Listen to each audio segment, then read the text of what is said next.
ആമേൻ, ആമേൻ. യേശുവിൻ്റെ ഏറ്റവും പ്രിയമുള്ള കുഞ്ഞെ, ഇന്നൊരു പ്രധാന വചനമാണ്, പ്രത്യേക വചനമാണ്. 2 സാമുവേൽ 12-ാം അധ്യായം 19-20 വാക്യങ്ങൾ.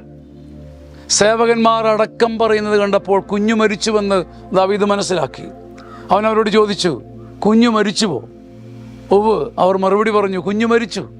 20-ാം വാക്യം, അപ്പോൾ ദാവീദ് തറയിൽ നിന്ന് എഴുന്നേറ്റ് കുളിച്ച് തൈലം പൂശി വസ്ത്രം മാറി ദേവാലയത്തിൽ പോയി ആരാധിച്ചു. മരണത്തിൻ്റെ ദുരൂഹമായ കെണിയും ഭാരവും വിലാപവും അറിയാത്ത, ചങ്ക് മുറിയാത്ത ആരുമില്ല. പക്ഷേ മരണം എന്ന സത്യത്തെ ദാവീദ് സ്വീകരിച്ചിട്ട് പറയുക, കുഞ്ഞു മരിച്ചോ ഇല്ലയോ എന്ന് അറിയുവോളം തറയിലിരുന്ന് പരിതപിച്ച് പ്രാർത്ഥിച്ചു, പ്രായശ്ചിത്തം ചെയ്തു, ത്യാഗമെടുത്തു. പക്ഷെ ദൈവത്തിൻ്റെ നീതി മറ്റൊന്നാണെന്നറിഞ്ഞപ്പം ദാവീദ് തറയിൽ നിന്ന് എഴുന്നേറ്റ് കുളിച്ച് തൈലം പൂശി വസ്ത്രം മാറി പോയി ആരാധിച്ചു. നമ്മുടെ വിലാപങ്ങൾക്ക് ഒരു അറുതിയുണ്ട്. പറയാൻ എളുപ്പമാണ്, എങ്കിലും കർത്താവിൻ്റെ കാരുണ്യത്തിൻ്റെ മുമ്പിൽ നമ്മുടെ വിലാപങ്ങളെ കൈയൊഴിയാൻ പറ്റുന്നവനാണ് നീതിമാനും ശക്തനും.